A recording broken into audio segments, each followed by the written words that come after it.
Fed rate kita naikin, yang untung orang kaya.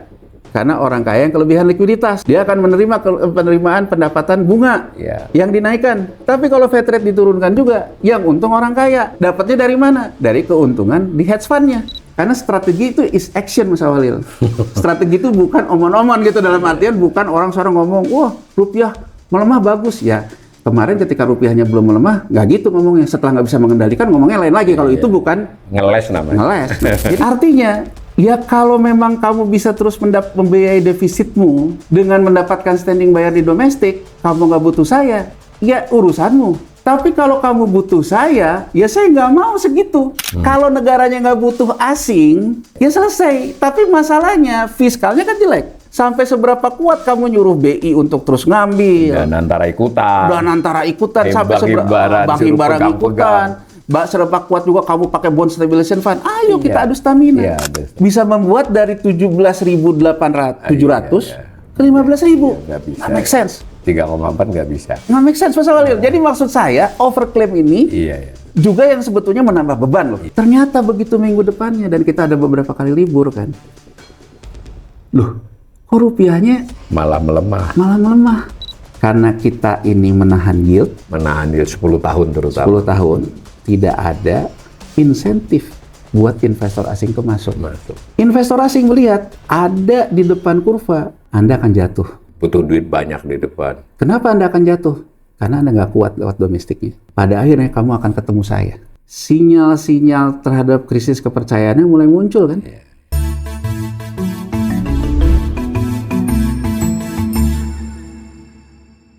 Salam cerdas. Komunitas pembelajar yang saya hormati, berjumpa kembali dengan saya di kanal Awali Rizky dalam sesi Ngobrol Ekonomi. Kali ini saya akan ditemani sahabat saya, Mas Yanwar Rizky. Assalamualaikum, Mas Yanwar. Waalaikumsalam warahmatullahi wabarakatuh. Nah, ini kelihatannya minggu-minggu ini luar biasa dinamika ekonomi, Mas. Benar-benar luar biasa. Jadi, apakah kita lihat dari sisi rupiah ya yang masih tidak bisa bangkit lah, meskipun perlahan tapi pasti melemahnya. Di sisi lain, IHSG juga yang terus mengalami kemerosotan sampai kami tapping ini pagi ini ya, tanggal berapa ini, tanggal 5 ya, tanggal itu masih turun terus. Tapi kita karena kanal literasi ini kan sudah berulang kali kita bahas ya, Mas. Saya pengen kita ulangi sebagian yang mendasar-mendasar. Nah, salah satu informasi yang kita cukup unik menurut saya pada saat ini ada ketidaksamaan gerak mata uang negara kan. Dulu biasanya kan kalau turun terhadap dolar relatif turun semua. Ini kan agak ada pola lah. Memang tidak hanya Indonesia ya, ada juga yang seperti kita. Saya lihat DXY itu relatif menguat, Mas, minggu-minggu ini. Nah, pada saat bersamaan the Fed US Treasury bond-nya itu membaik, menurun sedikit lah, kan sempat 4,6 berapa, sekarang sudah 4,5 lagi. Yang seperti dikatakan Mas Yanwar di kanal ini bahwa The Fed pasti akan menjaga di bawah 4,5 kan, ya apapun cara dia. Ternyata terjadi hal yang sama, Mas, di Jepang. Jadi setelah sampai 2,8 lah, sekarang kembali ke 2,6 sih ini. Nah, kelihatannya juga ke yield SBN kita juga berpengaruh, artinya tidak menanjak. Nah, tetapi kan ada beberapa pola lah. Nah, saya ingin kita digambarkan kembali secara sederhana apakah hal-hal ini berhubungan. Jadi antara perubahan suku bunga acuan dan bondnya Amerika dan Jepang, mungkin juga bisa disinggung Cina, dengan misal pelemahan rupiah kita dan IHSG ini ya, terutama untuk kali-kali ini tuh ada nggak hubungannya? Dan kalau misalnya ditarik ke dulu, sebetulnya polanya seperti apa sih hubungan antar ini gitu? Sambil sedikit-sedikit diberitahu ini apa, Mas? Oke, Mas Walil, gini ya. Pertama, sebetulnya kita harus berangkat dulu dari perspektif investor ya. Pelaku ya. Dari pelaku ya. Sebelum kita bicara dulu dari perspektif politik ekonomi. Jadi saya ingin membawanya ke perspektif investor sendiri. Investor itu kan sebetulnya bermain di pasar keuangan itu cari untung. Itu dulu yang harus kita pahami. Jadi kita tidak bisa berbicara tentang ideologi Iya. di pasar. Karena ideologi pasar pada dasarnya adalah untung. Kalau beli murah, jual mahal. Itu ideologinya. Gitu loh. Jadi artinya ideologi pasar tuh seperti itu. Nah, saya mungkin ingin mulai dari sesuatu yang filosofis. Ada yang disebut dengan inflasi. Orang selalu mengatakan inflasi itu terkait dengan kenaikan harga. Nggak salah. Harga barang. Harga barang. Jadi harga barang naik, maka inflasi naiklah terkait dengan kenaikan harga. Tapi sebetulnya Mas Awalil, inflasi ini kan sebetulnya menunjukkan gejolak juga dalam perekonomian. Jadi kalau inflasi itu meningkat, itu sebenarnya menunjukkan gejolak dalam perekonomian itu sedang meningkat. Terutama kan kalau inflasinya naik, itu daya belinya turun, ya kan? Itu berarti kan ada gejolak dalam perekonomian. Ada dinamika. Ada dinamika dalam perekonomian. Nah, saya berulang kali dalam literasi ini kita harus melihat ini sebetulnya dari perdebatan antara Keynesian dengan monetaris. Terutama perdebatan ketika monetaris ini Milton Friedman muncul di tahun 71 yang selalu kita bilang juga era munculnya lagi hedge fund. Dia menganggap bahwa sebetulnya penerapan Keynesian ya oleh fiskal moneter Amerika Serikat pasca Great Depression tahun 1929 itu menambah beban dalam pengelolaan fiskal. Karena gini, teorinya Mas Awalil, kenapa kita misalnya bicara tentang BI rate, Fed rate, BOJ rate, Fed rate Bank Sentral. Kenapa dia dikatakan bahwa penanganan inflasi menggunakan suku bunga? Semua undang-undang Bank Sentral mengatakan demikian. Nah, sekarang kan kalau kita lihat misalnya ketika kita era dulu Orde Baru, Mas Awalil, penanganan inflasi itu tidak semuanya kepada instrumen moneter. Ada instrumen yang namanya itu arus barangnya, ada bulog. Makanya kan kalau kita kembali lagi dalam letter of intent, sebenarnya fungsi bulog itu juga hilang. Inflasi menjadi betul-betul dalam ranah moneter. Ranah uang beredar. Pada zaman Soeharto enggak ya. Zaman Soeharto kan dua. Paro-paro lah. Paro-paro. Ada juga yang pakai bulog. Jadi artinya barangnya yang diintervensi. Jadi kalau ada operasi pasar terbuka tuh tidak semua operasi pasar terbuka tuh di pasar keuangan, tapi juga di barangnya. Ya kan, jadi kan zaman dulu kan menjamin sembako itu. Iya, tidak hanya beras. Nah, tidak ada beras. Jadi kalau zaman dulu pengendalian inflasinya tuh oleh dua hal itu. Dua hal. Oleh barangnya dan uangnya. Kemudian kan kita dengan letter of intent, bulog ini juga kemudian banyak korupsinya, banyak segala macam gitu ya. Ini dibubarkan. Makanya kan sebetulnya kalau kita lihat lagi, kenapa kritik pasar terhadap badan penyangga kayak PT DSI ini kan mirip-mirip gini nih. Mirip-mirip tuh sebetulnya mengintervensi pasar lewat jalur-jalur barang dan distribusi. Gitu loh. Dan pasar yang beraliran ekonomi pasar selalu menganggap model-model kayak gini tuh rawan korupsi. Meskipun kita punya contoh di Cina berhasil. Makanya kan saya juga selalu mengatakan kenapa Cina berhasil. Karena sebelumnya dia memang perang melawan korupsi, bukan perang-perangan gitu loh. Jadi betul-betul yang minimalisir sudah korupsinya. Jadi dari awal mula Xiaoping itu melakukan ini kan yang pertama kali kena itu kan Gang of Four di Politbiro-nya. Berarti kan sebetulnya dimulai dari elit. Jadi artinya mukawan, mulawan, sepanjang dia korupsi tegas. Jadi kan Cina tuh memulai dengan itu Mas Awalil.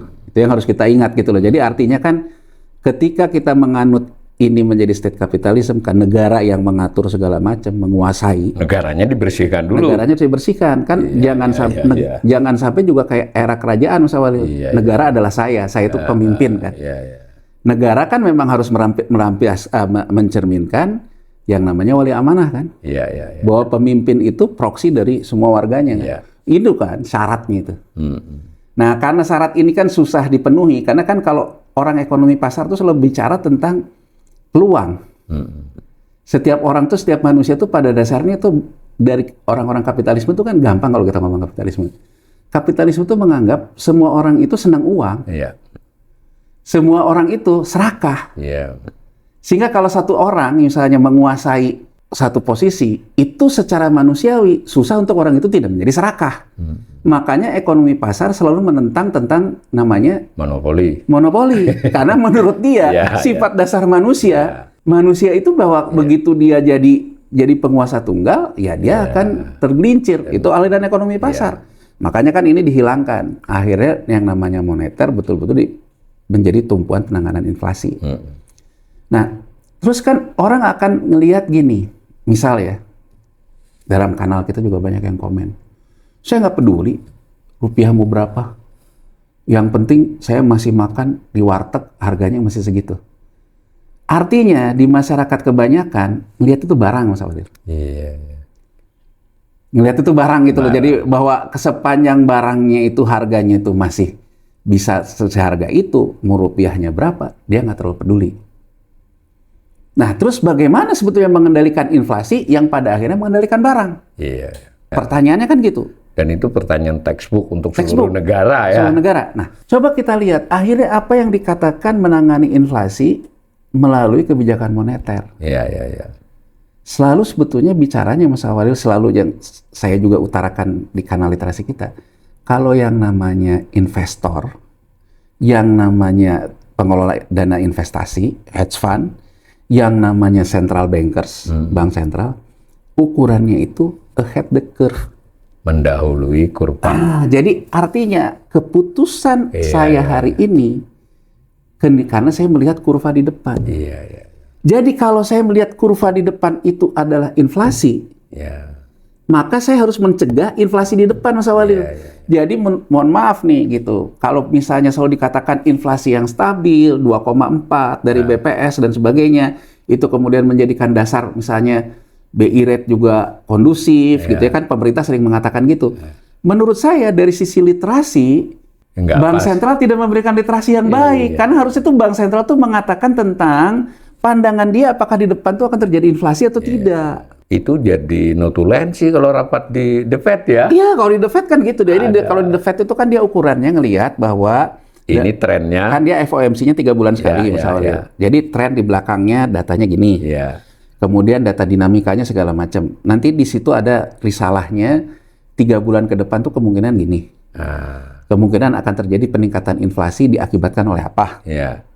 Nah, ada juga peningkatan inflasi ini kalau di The Fed nih. Kalau di The Fed itu dari peningkatan inflasi itu dia juga ada data. Kemampuan sektor non-farm itu non-pertanian untuk melakukan adjustment upah. Yang kemudian sektor farmnya berapa kemampuan melakukan adjustment upah. Dia juga punya ada angka indikator terkait serapan tenaga kerja. Terutama di dia itu ada yang disebut dengan seasonal employment. Jadi musiman ya. Pekerja musiman. Jadi karena kalau yang pekerjaan musiman ini juga akibat mereka dulu menerapkan nasihatnya Keynes kan, memang mereka punya dana pengangguran itu. Jadi kalau misalnya yang ini nambah, tekanan terhadap fiskal juga nambah, Mas Awalil. Karena fiskal harus membayar si dana pengangguran itu. Nah, dari 3 indikator itu dia akan ngelihat on curve-nya gimana. Yang saat ini sedang terjadi terhadap indikator 1, Mas Awalil. Indikator terkait dengan inflasinya. Inflasinya ya. Tentu inflasi ini akan disebabkan apa? Kedua, kemampuan sektor industrinya, baik farm non-farm terkait dengan penyesuaian upah. 2, penyerapan lapangan kerja. Jadi bisa begini, Mas Awalil. Ini kelihatannya bakal inflasi nih. Kenapa? Kayaknya harga inflasinya bakal naik gitu maksudnya. Kalau di Amerika Serikat, Mas Awalil, yang inflasi tinggi kepada mereka itu kalau terkait dengan harga minyak. Oh, mereka sudah punya data. Ya, jadi harga minyak itu memang sensitif sekali terhadap inflasi di Amerika Serikat. Karena kan memang mereka tidak mengenal kayak kita subsidi BBM gitu ya. Jadi artinya yang namanya harga minyak itu di Amerika Serikat itu elastisitas terhadap inflasinya itu tinggi. Makanya dia akan melihat kalau harga minyaknya tinggi, on curve, kira-kira ke depan akan tinggi nggak? Kalau akan tinggi, berarti di depan kan inflasi meningkat. Inflasi meningkat. Dia akan lihat lagi. Kalau inflasi meningkat itu, kira-kira gaji yang namanya cost of living adjustment bisa di-adjust nggak? Ya kan? Kemudian dia lihat, kalau misalnya bisa di-adjust, menimbulkan ada yang di PHK nggak? Walaupun konsep PHK-nya agak beda nih. Kalau kita kan PHK tuh benar-benar orang pekerja formal panjang ya, karena dia ada yang saya bilang tadi seasonal worker itu. Jadi orang-orang, jadi orang-orang yang memang ya kalau di kita tuh Data BPS kita mungkin bekerja tapi sektor informal lah. Ya. Dia juga ada data itu. Nah, kalau misalnya dia lihat misalnya, oke, upah bisa disesuaikan, inflasi akan naik. Tapi sebetulnya yang pekerja musimannya jadi pengangguran. Jadi pengangguran. Tidak punya kesempatan. Tidak punya kesempatan. Nah, makanya anggota FOMC itu, Mas Awalil, yang dalam 3 bulan itu, mereka vote. Nanti misalnya dimulai sama chairman-nya. Dia punya pandangan. Menurut pandangan dia dengan kondisi kayak gini, Fed rate tetap aja deh. Karena kalau Fed rate-nya dinaikin, akan mengakibatkan tekanan. Tekanan dalam artian apa? Biaya produksi naik. Karena biaya bunga naik kan. Kalau biaya bunga naik, maka yang akan terjadi PHK-nya kan nambah. Itu kan Mas Walil ya. Nah, misalnya anggota FOMC yang lain bilang enggak, menurut saya naikin aja. Karena kalau ini dinaikin, yang punya uang di sistem keuangan nggak akan keluar. Karena uangnya, inflasi dia dikompensasi oleh kita melalui kenaikan bunga. Nah, dia mengatakan bahwa kalau resikonya tidak pengangguran, itu temporer. Paling hanya terjadi sebulan 2 bulan. Berikutnya ada adjustment. Saya kan kemarin bilang, dalam orang-orang monetaris itu punya keyakinan adjustment sendiri itu loh Mas Awalil. Menyesuaikan equilibrium sendiri. Nah, singkat cerita Mas Awalil, kalau sekarang kita pelajari minutes of meeting-nya dari FOMC, terutama dalam 3 tahun terakhir ini, sebetulnya ini berdasarkan analisa saya terhadap FOMC meeting. Jadi Amerika Serikat itu equilibriumnya tuh inflasi di 4,5 Mas Awalil. 4,5 ya. Jadi kalau saya lihat, kalau inflasinya di 4,5, yang namanya adjustment gaji masih bisa direspon. Kalau di bawah 4,5 lah pokoknya. 4,5 ke bawah. 4,5 ke bawah. Tapi begitu di atas 4,5 Mas Awalil, dia itu mengalami yang namanya kontraksi. Perekonomian. Terutama menimbulkan pengangguran yang seasonalnya. Makanya saya selalu bilang bahwa the Fed itu psikologisnya sudah kebaca. Dia nggak akan mau US Treasury yield di atas 4,5. Itu analisa saya terhadap perdebatan anggota FOMC. Jadi Mas Awalil ya, kalau sekarang kita masuk ke minutes of meeting. Jadi 4,5 juga ini dia psikologisnya ya. Psikologisnya tuh di situ. Jadi psikologis dia tuh di 4,5. Berarti si US Treasury note-nya juga 4,5. 4,5. Nah, sebelum saya sampai ke US Treasury note, bahwa intinya dia menganggap bahwa 4,5% inflasi itu equilibrium. Jadi kalau sekarang orang mengatakan ya untuk ke arah suku bunga yang rendah di bawah 4,5% Mas Walid, diturunin ke bawah, itu juga sebetulnya tidak kondusif loh saat ini ya buat Amerika Serikat. Karena kalau inflasinya di bawah 4,5% Mas Walid, uang dalam sistem keuangan dia itu juga crowding out. Iya, keluar karena kan cari tempat yang lebih menguntungkan. Cari yang menguntungkan. Tadi kembali ke pesampaian awal bilang, investor cari tempat yang lebih menguntungkan. Jadi coba deh kita lihat dalam meeting-meeting itu. Jadi beberapa FOMC itu mengatakan jangan diturunin terus di bawah 4,5. Karena kalau di bawah 4,5, uang ini akan keluar lagi. Jadi bukan hanya kita yang berpikiran uang nggak boleh keluar ya, Amerika segede itu juga. Karena seperti itu. Karena kan seperti kita tahu Amerika Serikat sendiri kan perlu pembiayaan defisit yang jauh lebih besar dari kita. Pembiayaan defisit, bayar hutang lama, pembiayaan defisit baru. Jadi dia kan juga memerlukan likuiditas Mas Walid. Likuiditas di dalam. Jadi persoalannya kalau misalnya diturunin, uang ini keluar. Kalau uang ini keluar gitu ya, persoalannya struktur pekerjaan. Nah ini Mas Walid yang selalu kita katakan, kita tuh kan perlu jujur gitu. Di Amerika tuh ada kejujuran ini kalau kita lihat di FOMC. Struktur pekerjaan yang ada itu sebenarnya pekerjaan musiman. Yang menjadi perhatian utama itu malah yang musiman itu ya. Jadi sektor informal ini, yang pekerja musiman ini bisa bekerja kalau sektor formalnya jangan diganggu stabilitasnya. Kurang lebih gitu loh Mas Awal bacaannya. Karena sektor formal ini di waktu-waktu tertentu membutuhkan tambahan pekerja musiman. Jadi menurut mereka kalau misalnya ini diturunin ke bawah, uangnya keluar, ya kan? Sektor formalnya akan kecenderungan lebih memilih ekspansi keluar. Buat pabrik di luar. Ya kan dengan segala macam teorinya lah gitu ya Mas Awal. Nah, dalam posisi seperti itu, maka dia bilang penganggurannya itu akan tambah banyak. Karena kan perlu kita ingat, the Fed itu dual mandat Mas Awalil, bukan hanya inflasi, tapi dia juga harus menjaga tingkat pengerjaan. tingkat pengangguran kan. Pengangguran. Nah, jadi dia dual mandat itu. Nah, dalam posisi kayak gitu Mas Awalil, kan 4,5 nih, ya kan? Kemudian Fed rate-nya di 3, sekian gitu kan. Ya. Nah, pasar menghendaki apa? Turunin dong Fed rate-nya, agar bisa ekspansi.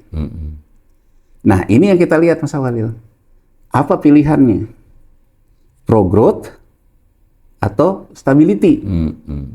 Itu juga dialami Amerika ya? Dialami. Jadi Amerika Serikat itu sebetulnya dalam posisi dia lebih pro kepada stability. Saat ini ya, beberapa bulan terakhir, Ya. setahun ini lah mungkin. Ya, Trump pro-growth. Itu dia. Jadi Trump bilang bahwa karena saya ini pro-growth, turuninlah itu yang namanya. Ini titik perbedaan The Fed dengan Trump, terutama sebelumnya dengan gubernur baru ini. Dengan gubernur baru. Dia bilang turuninlah Fed rate-nya.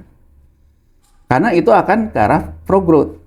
Nah, Fed rate Mas Awalil mulai sedikit-sedikit turun. Nih ya gambarannya nih. Jadi artinya sebetulnya Ya, Fed rate turun mulai. intinya inflasi equilibrium di 4,5. Kalau inflasi equilibrium di 4,5, gitu ya Mas Awalil ya, kurang lebih Fed rate itu di 4,5 lah. Tapi ada tuntutan untuk juga pro-growth. 4,5 ini agak berat lah untuk Agak berat. Ya, cuma stabil doang. Saya ingin memberikan nih, jurusnya tuh di mana sebetulnya? Iya. Jurusnya, ya udah sekarang yang namanya cost of fund, yang merefer kepada suku bunga bank sentral, kita turunin aja. Kalau kita turunin ini, nanti kompensasi untuk dapat 4,5 aja dari mana? Kita normalisasi aja neraca kita. Kita jangan menstabilisasi lagi harga US Treasury. Biarkan si US Treasury itu di repricing. Nah, saya dengan Repricing. Ya, harga penentuan harga kembali. Kenapa ada pemikiran ini Mas Awalil? Ini sebenarnya pemikiran Milton Friedman. Jadi Milton Friedman itu mengatakan kalau inflasi yang sifatnya mengkompensasi ketidakpastian jangka pendek, kalau menggunakan menaikkan suku bunga, bukannya memperbaiki sektor real, malah membunuh sektor real. Pendapat ini juga banyak loh di kita loh, Mas Awalil, terkait dengan BI rate jangan tinggi-tinggi gitu loh. Ini kan pemikiran teori likuiditas. Jangan diberikan tinggi-tinggi. Keynesian kemudian, kan Keynesian udah nggak ada kan, waktu Milton Friedman ada jadi pengikutnya yang masih ada. Nah, Keynesian tuh mengatakan bahwa teori yang diutarakan oleh Milton Friedman ini bisa menimbulkan yang namanya fungsi uang yang ketiga menurut Keynes. Spekulasi berlebihan. Jadi kurang lebih gini, kalau untuk memberikan dukungan terhadap inflasi yang jangka pendek itu diserahkan kepada pasar, maka pasar itu akan spekulasi berlebihan. Keynesian dan monetaris sama-sama sepakat Mas Awalil bahwa inflasi itu sebetulnya lebih menunjukkan kebutuhan orang mendapatkan tambahan uang untuk membiayai kenaikan harga kan. Itu sifatnya temporer. Dua-duanya sama-sama sepakat itu. Bedanya di mana? Keynesian mengatakan bahwa ini dikasih lewat kompensasi, lewat suku bunga. Keynesian mengatakan agar uangnya pun ada dalam sistem perbankan. Menurut kelompok monetaris, kalaupun uang itu ada di sistem perbankan, uang itu juga akan tidak bisa dimanfaatkan untuk ke fungsi kreditnya. Karena bunganya yang tinggi. Tapi Keynesian mengatakan, kan temporer. Ya, tidak selamanya begitu. Nah, tidak selamanya begitu. Jadi intinya adalah ditahan dulu di bank sentral karena stabilisasi. Nanti begitu persoalan inflasinya cukup diredakan oleh Fed rate ini, nanti kan akan turun lagi. Nah, menurut kaum monetaris, ya kalau yang temporer itu nggak usah dikasih oleh suku bunga. Kasih aja sama pasar. Utilisasi pasar keuangan. Gitu. Nah, sampai titik ini Mas Awalil, ini yang saya katakan kacamata investor nih. Iya. Kalau dari kacamata investor, artinya dia ngelihatnya gini. Saya ada yang namanya tekanan inflasi. Kamu mau bayar saya dengan kenaikan bunga, saya akan pindahkan uangnya masuk ke dalam sistem perbankan. Itu dulu Mas Walil. Tapi kalau misalnya Bank Sentral memilih teori kedua tentang uang beredar, seperti yang selalu dikatakan, uangnya biar banjir di pasar gitu, biar nggak di bank aja. Artinya lepasin dong uang itu dari bank, masuklah ke pasar keuangan.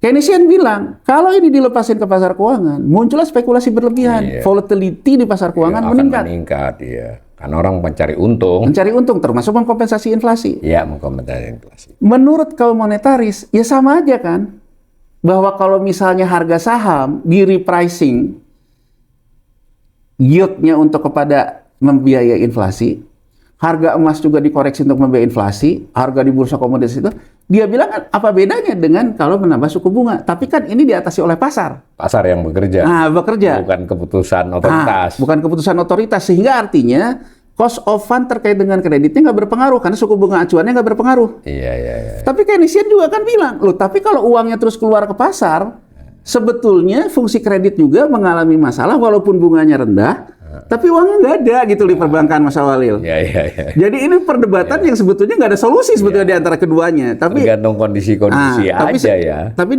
sesuai dengan semangat kita literasi, saya ingin memberikan gambaran. Iya. Jadi di sana pun hingga saat ini majap-majap ini tetap hidup. Dan tetap memiliki dasar-dasar yang kokoh sebenarnya kan. Tinggal kondisi pada saat dianalisis dan kedepannya mana yang lebih pas kan begitu jadinya. Nah, saya kan pernah dibahas oleh di podcast kita yang kapan yang saya memberikan testimoni Jeremy Powell, Chairman The Fed yang sekarang udah diganti ya. Dia waktu 2019 kan memberikan testimoni bahwa harga minyak ketinggian itu juga mengakibatkan kontraksi ya.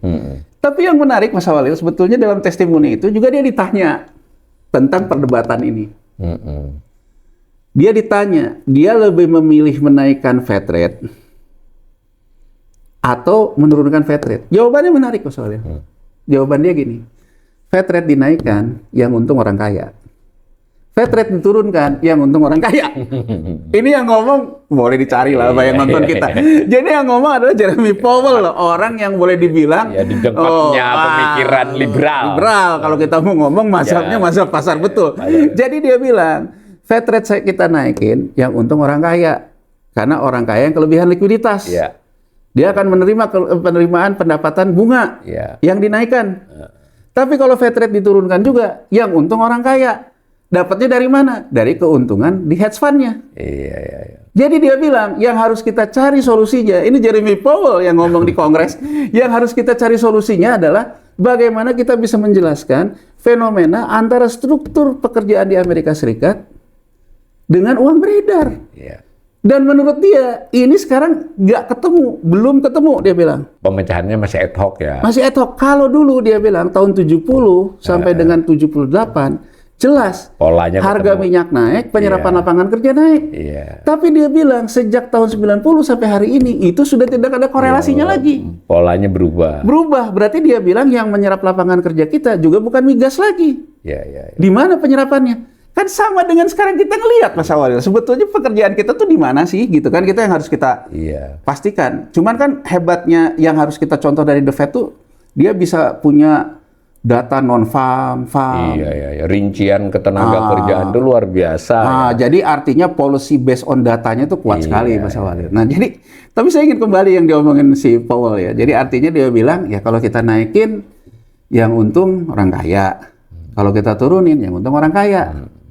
Dia bilang, jadi persoalan yang kita memecahkan persoalan struktural ekonominya, sebetulnya bukan persoalan naik atau tidaknya Fed rate.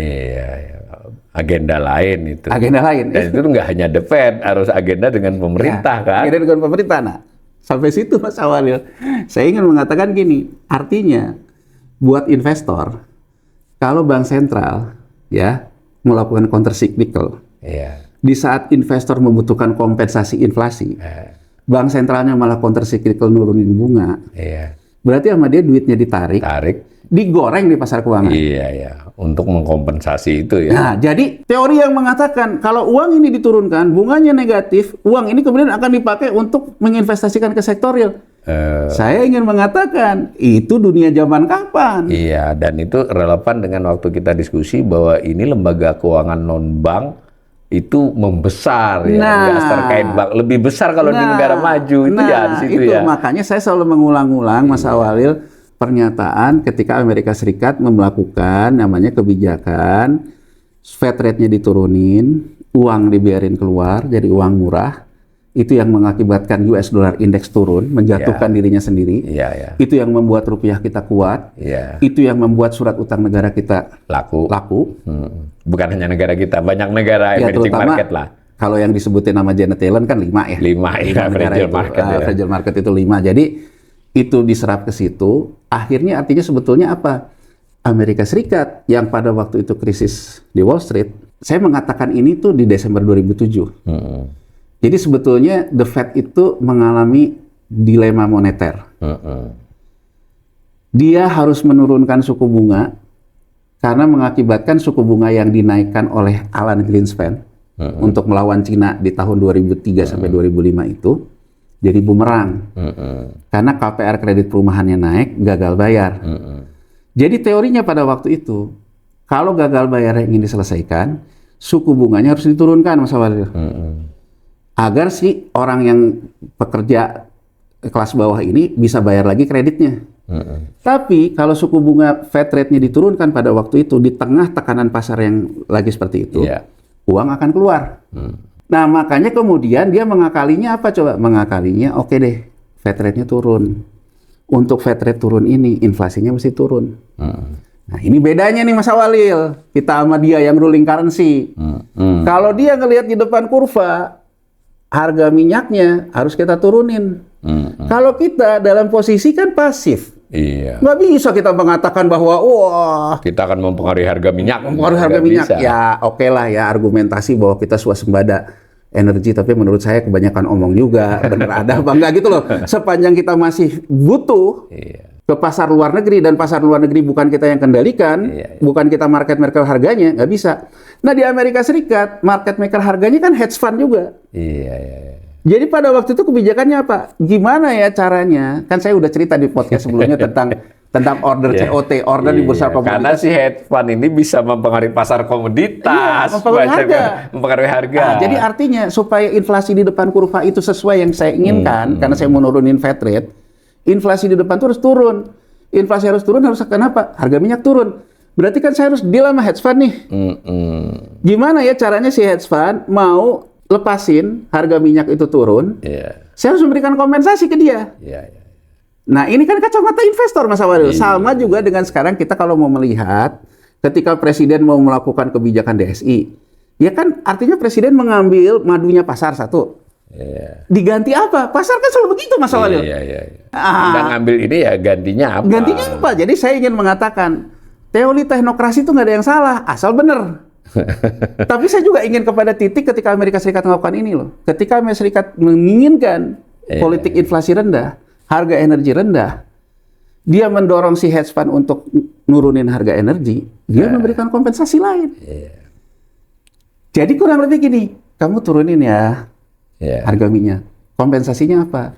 Kompensasinya saya kasih kamu dana murah.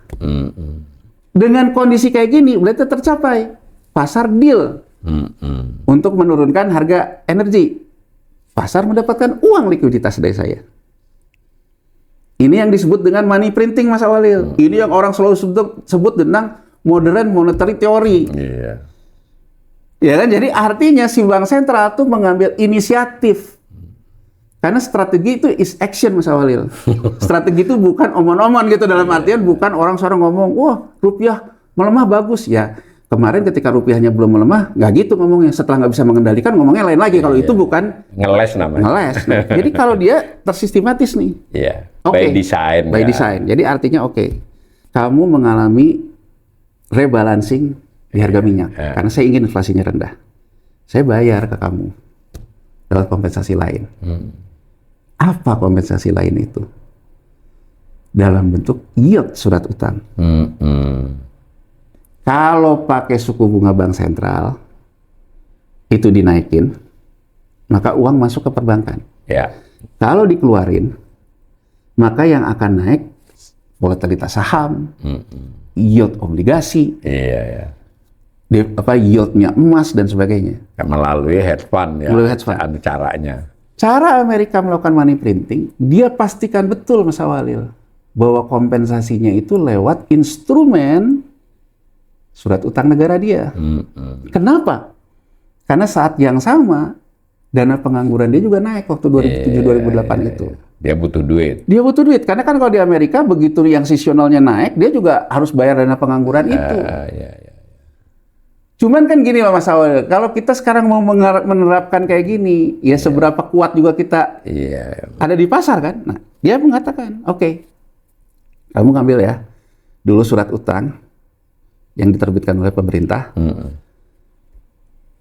karena inflasinya juga rendah, Fed rate-nya rendah. Ketika si pemerintah Amerika Serikat menerbitkan surat utang, kuponnya pun rendah, Mas Awalil. Pada waktu itu ya? Iya, karena kan di pasar perdana. Iya. Iya nggak? Iya. Terus kalau kayak gitu, dari mana saya membiayai inflasinya? Kamu beli dulu surat utang pemerintah di pemerintah. Kamu datang kemudian ke saya. Di repo. Di repo, kayak di action Apapun lah ya. Nah, ketika kamu dijual itu, maka yield yang mengkoreksi. Pasar ya sudah. Ya, jadi artinya kuponnya katakanlah 2%. 2%. Tapi karena mungkin inflasinya itu 4,5%, ya, ketika si market participant ini ngasih ke The Fed, nih saya bawa surat utang nih. Iya. Tapi saya menginginkan tuh yieldnya tuh sebetulnya 4,5, tapi saya beli dari pemerintah 2%. Ya kan? Ya udah kita repricing aja. Harganya berubah. Harganya diturunin ke bawah, Mas Awalil, sehingga akhirnya akan ada yield. Ya cerita ini Mas Awalil, singkatnya saya ingin mengatakan, pasar cuma butuh kompensasi. Kalau kamu tidak memberikan kompensasi di Fed rate, kamu memberikan fleksibilitas di yield surat utang. Nah, Mas Awalil, kenapa di 2012, ya yang selalu kita ulang-ulang, non-banking sektor itu menjadi dominan daripada banking sektor. Karena kebijakan ini, Mas Awalil. Ya, itu yang membesarkan dia. Iya, jadi kebijakannya itu, pengendalian uang beredarnya, sudah tidak di sistem perbankan. Karena yang namanya Fed rate-nya itu sudah bukan menjadi kendali inflasi.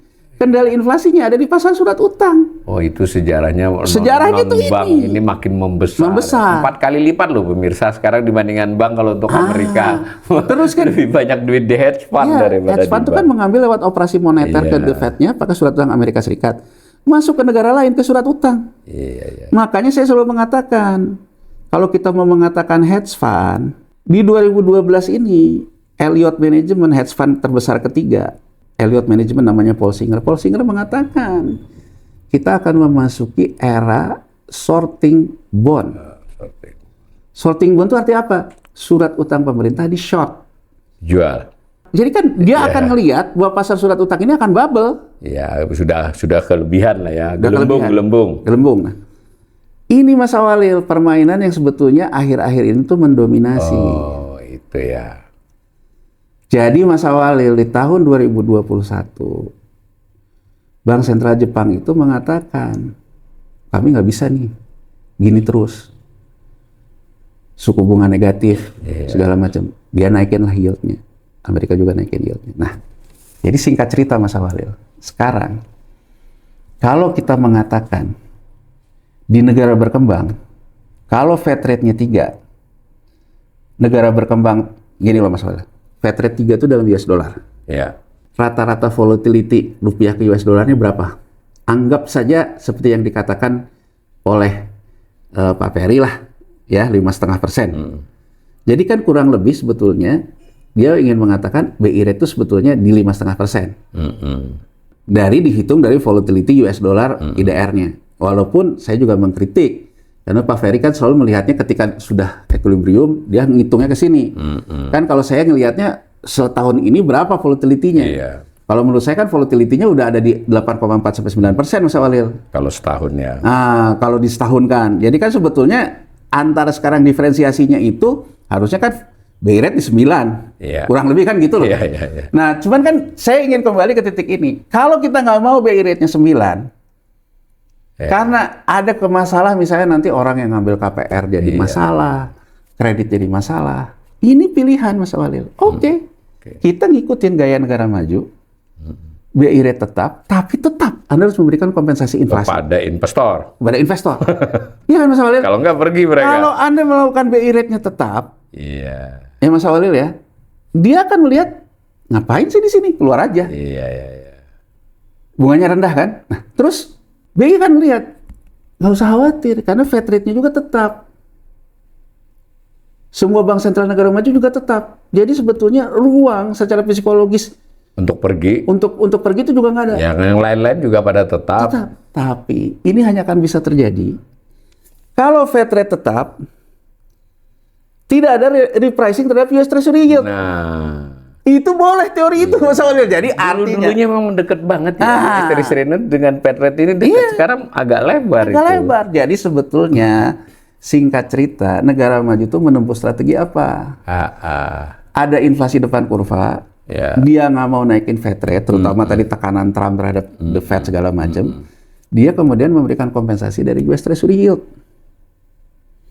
Nah sekarang artinya kalau US Treasury yield-nya naik segitu, ya. Jepang juga sama loh jadinya 0,75 DOB-nya, yang ini 2,7, berarti kan jauh juga. Jauh. Nah jadi artinya ada dua yang harus kita jadikan indikator.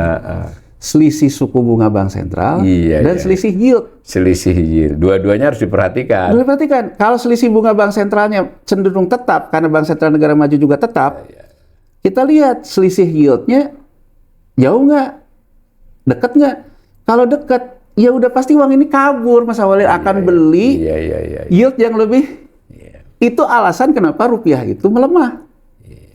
Tapi Mas Walil sebetulnya yang menarik itu. Ya, yang menarik itu kenapa pemerintahan ini begitu pedenya. Coba kita putar ulang deh ke belakang. Saya tuh soal surat utang gini, saya dan Mas Walil udah dari lama ngomongin surat utang. Jadi sebelum rame. Jadi dulu misalnya ketika era-era presidennya masih Jokowi, Menteri Keuangannya masih Bu Sri Mulyani, gitu ya. SMI dan Departemen Keuangan itu kan selalu bilang, kita nggak usah khawatir dalam surat utang, karena surat utang kita tuh yang pegang domestik. Kan selalu begitu, Mas Walil? Iya, selalu begitu. Sehingga kalau domestik sebetulnya tidak ada yang namanya diferensiasi bunga dan sebagainya tadi. Nah, Mas Walil, dalam posisi kayak gitu, kita kan harus fair. Kita udah berapa kali datanya. Asing itu kan sejak 2016 sudah keluar dari SBN kita. Terakhir itu kan sebetulnya posisi SBN yang di tangan asing itu 13% nggak pernah geser. Sekarang 12,5 Mas. 12,5 kan? Ya cuma turun setengah lah. Dulu sempat 40. Sekarang Mas Walil, kalau teorinya itu sederhana, ya, artinya investor domestik tidak punya kebutuhan kabur aja dulu beli US Treasury yield karena dia ada di domestik. Ya, Mas Walil. Jadi artinya meskipun US Treasury yield naik, nggak ada keinginan untuk kabur karena investornya domestik. Ini mungkin yang kemudian kita jadi GR berlebihan, fundamental ekonomi kita kuat, domestik kita kuat, segala macam. Nah, tapi Mas Walil, asing kemudian dia pegang apa di sini? Pegang saham. Si bondnya tadi tetap aja segitu dia. Nggak mau nambah, sudah 2 tahun ini nggak nambah. Karena kan sekarang gini loh, kalau sekarang saya mau merepricing aset di Indonesia, ukurannya surat utang pemerintahnya tetap. Ukurannya yang namanya suku bunga BI-nya juga tetap. Berarti saya tidak bisa melakukan repricing. Kalau sekarang saya mau melakukan investasi masuk ke Indonesia, saya kan akan bandingin US dollarnya berapa, ininya berapa, kan ada repricing. Yang kena kan sebetulnya di saham. Saya ingin mengatakan dulu kita kepada logika pasar dulu, logika investor. Ya, logika investor ditawari yang namanya surat utang bunga tetap, dia nggak tertarik. Karena ibaratnya dalam US dollar treasury aja saya bisa dapat lebih dari itu. Artinya, ya kalau memang kamu bisa terus membiayai defisitmu dengan mendapatkan standing bayar di domestik, kamu nggak butuh saya, ya urusanmu. Mau tetap terus. Itu ya Mas Walil ya. Tapi kalau kamu butuh saya, ya saya nggak mau segitu. Nah, di depan kurva inilah yang terjadi Mas Walil. Jadi sebetulnya yang namanya investor asing tuh tahu. Di depan kurva, kamu butuh saya. Begitu kamu masuk ke saya, kita negosiasinya bukan pakai acuan yang punya kamu. Acuannya ke volatility US dollar sama rupiah. Dihantam lah. Ini dasarnya kenapa rupiahnya dihantam Mas Walil. untuk kekuatan negosiasi. Sekali lagi Mas Walil, sekali lagi nih kita biar jelas nih.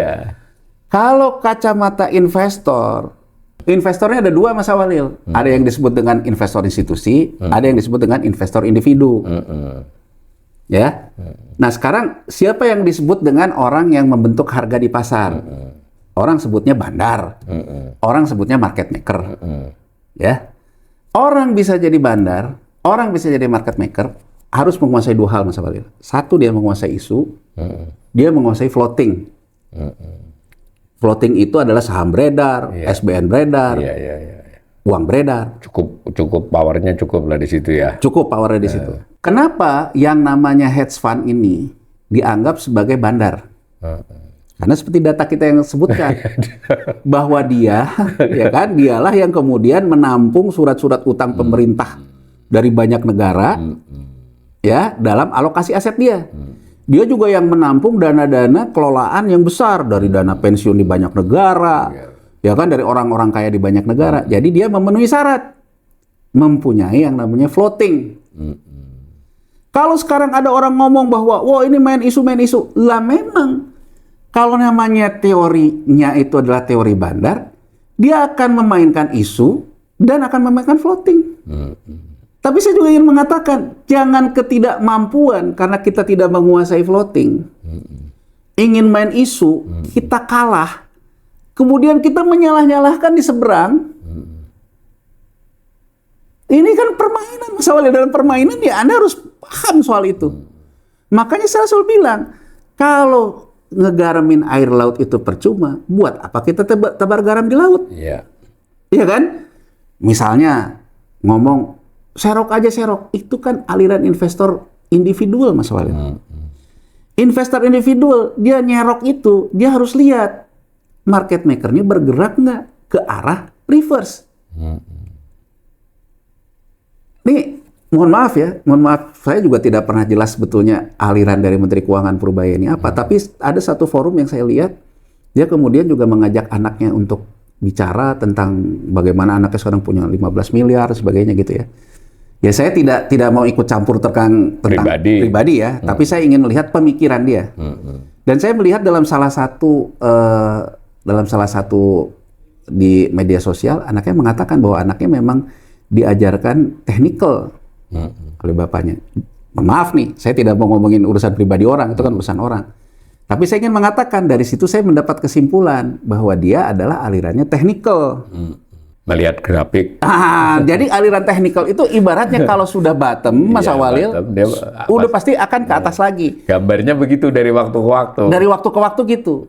Jadi kurang lebih dia melihat bahwa sebetulnya buat bandarnya nih udah cukup nih. Cukup ngambilnya. Udah cukup ngambilnya. Jadi artinya kompensasi yang disebut inflasi tadi Mas Walil. Sudah diambil mereka. Sudah diambil dengan ke bawah harga sahamnya, berarti ke atas lagi kompensasi itu didapat. Jadi artinya apa? Kalau di negara maju dapat dari repricing yield surat utang, di negara ini dibiarkan sebetulnya mendapatkan dari volatility di saham. Kurang lebih gitu Mas Walil. Masuk akal sebenarnya. Kurang lebih gitu loh. Jadi artinya kurang lebih itu gitu. Dan begitu dia sudah ke bawah, dia pasti akan ke atas lagi kan, sudah dapat kompensasinya. Mas Walil, di sini sebetulnya ketemu poinnya. Kalau negaranya nggak butuh asing, ya selesai. Tapi masalahnya fiskalnya kan jelek. Ini kalau nggak butuh asing nih rebound pasti. Udah selesai gitu. Tapi persoalannya asing-asing ini juga tahu bahwa kamu tuh juga butuh saya. Kita tunggu saja. Sampai seberapa kuat kamu nyuruh BI untuk terus ngambil. Dan antara ikutan. Sampai seberapa barang ikutan. Seberapa kuat juga kamu pakai bond stabilization fund. Ayo kita adu stamina. Adu stamina. Nah, dalam posisi adu stamina ini Mas Walil, ada posisi sebetulnya bukan investor. Posisinya masyarakat biasa. Masyarakat biasa ini timbul atas dua hal. Kesulitan hidup atau profit motif. Ini sifat manusiawi biasa Mas Walil. Kalau kesulitan hidup, dia merasa bahwa rupiahnya nggak ada nilainya. Karena tadi BI rate cekek itu tadi Mas Walil. Kalau dulu Mas Walil, ketika suku bunganya ditahan gitu, ditawarin sama banknya, Pak, Bu, beli aja deh SBN pemerintah. Lebih bagus bunganya dari Deposito model. deposito. Pindahlah dia beli ke SBN. SBN ini sekarang dicekek terus oleh pemerintah. Ditahan. Sementara US dollarnya, sekarang coba, kalau sekarang saya beli SBN pemerintah, yieldnya di sekitar 6,7%-an. Saya di rupiah nih Mas Awalil nih. Saya pegang rupiah. Pegang rupiah. Tapi saya ngelihat misalnya, dalam sebulan saja, dari 16.800 ke 7 sampai 18.000 di hari ini, Iya. 1.200, Nggak bisa mengkompensasi 6%, SBN 7% tadi. ini Nggak ada artinya. nggak ada artinya buat dia. Malah rugi. Malah rugi. Artinya buat di domestik sendiri, dia akhirnya keluar. Iya. Mulailah masuk mindahin ke falas. Iya, tabungan falas, deposito falas. Dan ini kan datanya jelas Mas Awalil. Dari Januari sampai kemarin kata OJK, oke lah OJK ngomong perpindahan falas ini masih wajar, masih bisa tertangani. Tapi jangan salah loh, 22%. Iya, signifikan. Signifikan. Jarang, hampir nggak pernah terjadi untuk 4 bulan. Iya, bahkan kalau tidak dikurangi dari 100.000 ke 50.000 ke 25.000, Iya, mungkin udah bisa nyampe setengahnya Mas Awalil. Iya. Nah, tapi gini Mas Awalil, ini yang harus kita cermati. Saya sekali lagi loh, Anda kalau jadi bandar, ngomong tuh terukur. Begitu Anda ngomong, Alan Greenspan misalnya, terkenal sebagai orang yang selalu membentuk persepsi dengan efektif. Inflasi bakal ke sini. Beneran inflasi ke situ. Soalnya, karena dia bisa bekerja sama dengan hedge fund. Iya. Ya kan? Sekarang coba ngomong di satu acara di Jogja. Minggu depan kita akan mengeluarkan global bond. Stabilisasi, global bond. Global bond. Akan masuk falas, banyak masuk. Ditanya kan sama Hairul Tanjung di situ. Berapa Pak? 15.000 dia bilang. Ush. Iya. Kita berdua kan ngelihat kan, emang mau nerbitin berapa? Sampai bisa 2.000 poin. Iya, itu luar biasa. Kemudian kan pertanyaan kita waktu itu kita diskusi berdua Mas Awalil, bunganya berapa? Iya. Karena sebelumnya BNI 7,5% kan? Iya. Nah, kemudian kita lihat, ternyata cuma 3,4 miliar dolar. Saya kemudian pakai rasio aja Mas Awalil, pakai nalar. Kalaupun falas itu masuk 3,4 miliar, gimana bisa membuat dari 17.700 ke 15.000? Nggak bisa. Nggak make sense. 3,4 nggak bisa. Nggak Itu make kalau sense. masuk beneran. Nggak make sense Mas Awalil. Jadi maksud saya overclaim ini Iya. juga yang sebetulnya menambah beban loh. Iya. Karena tuh hitungannya membuat isu ya. Membuat isu. Iya. Oke. Ternyata begitu minggu depannya dan kita ada beberapa kali libur kan. Loh, kok rupiahnya Malah melemah. malah melemah? Dan Mas Awalil di sini loh titik krusial. Iya. Di saat volatility US dollar indeksnya, kan saya udah bilang Mas Awalil, Iya. ketika US Treasury yield di atas 4,5 pasti akan dikoreksi oleh market karena Amerika tidak mengingat dari 4,5. Kalau dia koreksi ke bawah, US dollar indeksnya juga ke bawah. Iya. Nah, ketika Amerika Serikat ini melakukan posisi, Mas Awalil, bukan Amerika Serikat ya, tapi market participant. Iya, market participant. Ya dalam hal ini hedge fund lah. Dia melakukan koreksi, menurunkan harga minyak, menurunkan US Treasury ke bawah 4,5, US dollar index pun ikut turun. Iya, di bawah 100 lah ya. Enggak, tadinya kan di 99 turun ke 98. Iya. Kejadian ini mengakibatkan kita nggak usah ngomong dulu di peer deh tetangga kita. Singapura dolar menguat dia terhadap US dollar karena US dollar indeksnya melemah. Oh, dia. Malaysia ringgit menguat dia. Iya. Dan ini banget Mas Awalil yang selalu saya sedih tuh Vietnam dong, karena Vietnam dong ini sama kayak kita, nolnya banyak. Iya. Vietnam juga menguat terhadap US dollar. Thailand baht menguat. Artinya mereka sepola dengan DXY ya. Ya. Kalau turun ini naik ya. Dan saya ingin mengatakan, kalau sekarang kita selalu mengatakan dampak geopolitik itu adalah permainan US Treasury, Japan Government Bond Treasury, Euro Treasury. Sepanjang Euro Treasury, Japan Government Bond Treasury, US Treasury bondnya itu naik, wajar kalau rupiah kita melemah karena US dolarnya pun menguat. Iya. Tapi begitu mereka turun, Iya. dia akan turun. Jadi kalau sekarang kita mengatakan ini faktor dinamika global, Iya. maka logikanya harus linear. Ini sekitar 2 minggu terakhir ini, sebulan Iya, terakhir. harus linear dong. Ketika Iya. si US dollar indeksnya naik, ya kita lemah. Tapi ketika dia turun, kita kuat. Iya. Ini Mas Awalil, ini udah terjadi, udah dari tahun 2023 ketika US dollar indeksnya itu juga melemah, kita tetap melemah. Iya, iya. Tapi terutama yang terakhir-terakhir ini, Iya, sebulan terakhir ini. Sebulan terakhir ini tuh Iya, orang sangat lain ketara. menguat, kita melemah. Sangat ketara. Jadi artinya saya ingin mengatakan di sini sinyalnya bukan karena US dollar berulah rupiah bermasalah. Bukan faktor geopolitik yang utama. Kemarin-kemarin mungkin iya, sekarang sudah enggak lagi. Tapi berarti artinya apa? Rupiah punya masalahnya sendiri. Iya, iya. Nah, Mas Awalil, kalau kita lihat permainan adu stamina ini offset. Iya. Nah, singkat cerita Mas Awalil. Kita lihat nih rilis dari Direktur Jenderal Utang Departemen Keuangan. Iya. Saya lihat sebelumnya saya ngelihat Mas Awalil di minggu sebelumnya. Dugaan saya market itu masuk ada di angka 6,5 sampai 7 lah. Ngebit lah. Gitu loh. Tapi pemerintah itu kan masuknya, ya masuk di penawarannya, global bond US dollar ini, di angka 5 sampai 5,5. Iya. Makanya kan waktu itu saya bilang ke Mas Awal, Mas kita lihat nih, nanti jatuhnya di bunga berapa. Kalau jatuhnya itu di atas 5,5, berarti pemerintah ini mengambil lah. Ya, ngalah dikit. Ngalah ke pasar.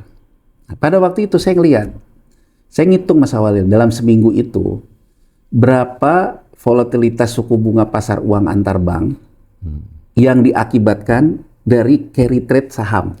Oh. Jadi carry trade saham tuh gini Mas Awalil, ketika saham itu dijatuhkan, turun harganya ke bawah, asing jadi pegang rupiah kan karena jual. Rupiah ini dia tukarkan ke falas. Terjadi peningkatan falas kan.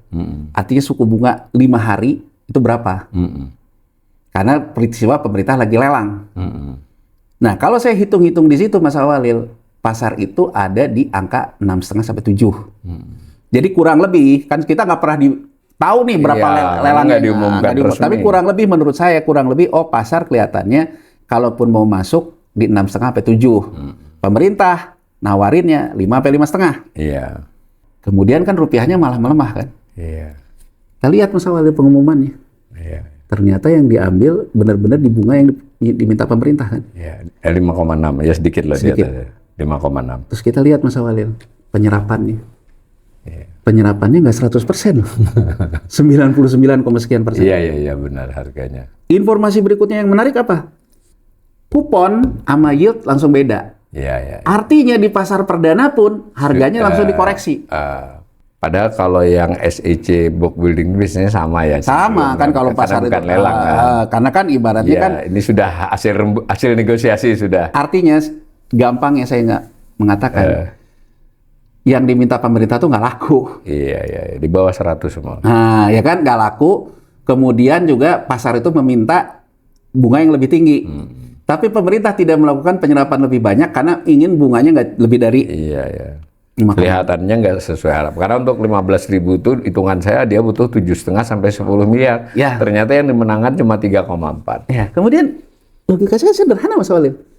Kalau saya jadi asing masuk ke global bond pemerintah Indonesia yang boleh diterbitkan, saya dapat yieldnya 5,6 di pasar perdana. Lah, saya US Treasury aja 4,5. Iya. Iya kan Mas Walid? Terlalu dekat. Terlalu dekat. Masa saya cuma selisih Satu. Biasanya dua dulu. Dua setengah. Ya kan kalau selisihnya 2 sampai 3 lah gitu. Kok saya mau gitu kan? Saya tiba kepada balik lagi ya. Saya analisa kalau misalnya di perbankan apa sih masalahnya? Mas Walil, bank itu dia cost of fund-nya nggak naik karena suku bunga BI rate-nya nggak naik. Tapi kalau yang punya uangnya mindahin ke US dollar, maka cost of fund dia juga naik, Mas Walil. Iya. Karena diperlakukan sebagai simpanan dolar. Iya, jadi sekarang kita harus kepada gini loh, BI rate bisa kita katakan efektif kalau juga memang masyarakat kita tetap percaya kepada rupiah di perbankan. Tapi begitu masyarakatnya pindah ke falas, BI rate itu sudah nggak ada artinya, Mas Walil. Karena buat bank sendiri, apa BI rate gitu? Karena saya juga bayar ke nasabah saya lebih besar karena sekarang pegangnya dalam falas. Nah, saya melihat Mas Walil, saya melihat dari beberapa interaksi aja ya dengan beberapa bank lah. Ada satu bank himbara, ada satu bank swasta, ada satu bank asing. Mereka perang bunga loh Mas Awalil. Untuk Jadi menahan simpanan. Jadi ini terjadi di bulan-bulan Februari sampai Maret ya. Iya. Saya coba tanya ke beberapa treasury lah di satu bank himbara, satu bank swasta nasional yang gede, satu bank asing. Saya tanya sama mereka, kalau pindahin dari rupiah ke falas dikasih berapa bunganya? Ada yang jawab ke saya, Pak, kalau masukin 100.000 langsung, karena kan waktu itu underlying-nya tanpa underlying 100.000 kan? Ya, Tapi 100.000, tapi dari dana baru ya Pak. Maksudnya gimana nih? Dari rupiah yang Bapak konversi, atau Bapak masukin falas dari bank lain? Bukan dari falas yang udah di bank kita. Itu kita kasih Pak 4,5%. 4,5%. Ya, saya tanya nih ke yang bank swasta nasional. Ya mungkin karena dia likuiditas yang lebih banyak ya. Dia bilang kita 4,2 Pak. Ke salah satu bank asing dia bilang, ya kita 4,5 sampai 5 tergantung berapa yang besarnya. Besarnya. Kan logika saya Mas Awalil. Begitu bank nasabah-nasabah besarnya, katakanlah deal di 4,5%. Dari mana dia membayar 4,5% dalam bentuk falas ini? Iya. Begitu pemerintah nawarin 5%, ya dia lempar, ngambil surat utang pemerintah. Dari analisa ini, saya ingin menggambarkan kenapa rupiahnya juga tidak menguat. Karena falasnya udah ada di dalam negeri, Mas Awalil. Tidak ada falas masuk. Kemungkinannya itu ya. Kemungkinan di antara yang 3,4 itu entah separohnya entah berapa dari falas. Dari falas domestik. Sehingga yang masuk tidak sebesar itu. Tidak sebesar itu. Karena kalau buat bank di domestik, selisih 500 BPS, 1000 BPS, udah cukup sama dia. Dikurangi BOPO. Iya. Nah, Mas Awalil, apa pikiran yang ada di pemerintah saat ini? Coba kita lihat kebijakan DHE mulai 1 Juni. Iya. Kata pemerintah, DHE hasil ekspor itu nanti ditukarkan ke boleh ditukarkan ke falas maksimal 50%. Artinya, asal uangnya masuk di sini di Bank Himbara, tetap di falas pun tidak apa-apa. Nah, saya menduga Mas Awalil, pemerintah ini lagi mencoba mengoptimalkan untuk menyelesaikan persoalan defisitnya tidak deal dengan pasar luar negeri, tapi dana-dana domestik. Ya, kalaupun pasar-pasar dalam negeri. Dalam negeri, yang jadi lebih nanti lebih manageable. Jadi nanti masuklah dana DHE, masuk ke Bank Himbara, dibeli lagi. Itu niatannya itu. Niatannya itu. Tapi kan balik lagi Mas Awalil. Adu stamina. Pasar ngelihatnya, ayo kita adu stamina. Kita adu stamina dalam artian bahwa pada akhirnya kamu akan butuh saya. Nah, jadi dari situasi yang kita jelasin cukup panjang lebar ini, intinya cuma sederhana Mas Awalil. Karena kita ini menahan yield. Menahan yield 10 tahun terutama. 10 tahun. Artinya tidak ada insentif buat investor asing ke masuk. Karena di luar juga lebih tinggi dari itu. Iya. Investor asing melihat ada di depan kurva spekulasi berlebihan. Apa? Anda akan jatuh. Butuh duit banyak di depan. Kenapa Anda akan jatuh? Karena Anda nggak kuat lewat domestiknya. Pada akhirnya kamu akan ketemu saya. Karena kamu akan ketemu saya repricing dari saat ini. Pakai saham. Ini yang bisa menjelaskan Mas Awalil. Kemudian masyarakat kita kebanyakan ikut ke sini karena ini terus yang menang. Pelan-pelan geser ke situ. Di sini Mas Awalil sinyal-sinyal terhadap krisis kepercayaannya mulai muncul kan. Jadi kalau saya Mas Awalil sederhana aja. Kita meminta hedge fund tidak melakukan hedging ke sini. Iya. Wong dia memang ideologinya cari keuntungan setinggi-tinggi. Kalau perlu cari keuntungan dari kesusahan orang lain. Ya, itu permainannya gitu loh Mas Awalil itu ya. Jadi saya ingin closing di sini Mas Awalil. Kalau kita kuat staminanya dan katakan saja asing cukup puas menerima keuntungan spekulasi berlebihan dari nurunin saham sampai ke bawah ini. Sampai saat inilah. Dia akan sembuh sendiri Mas Awalil. Akan balik sendiri. Ya kan? Ya.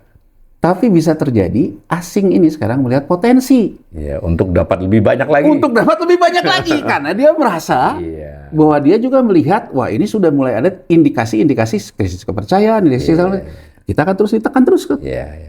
Hanya dua kemungkinannya Mas Awalil. Kemungkinannya itu dia akan sembuh sendiri.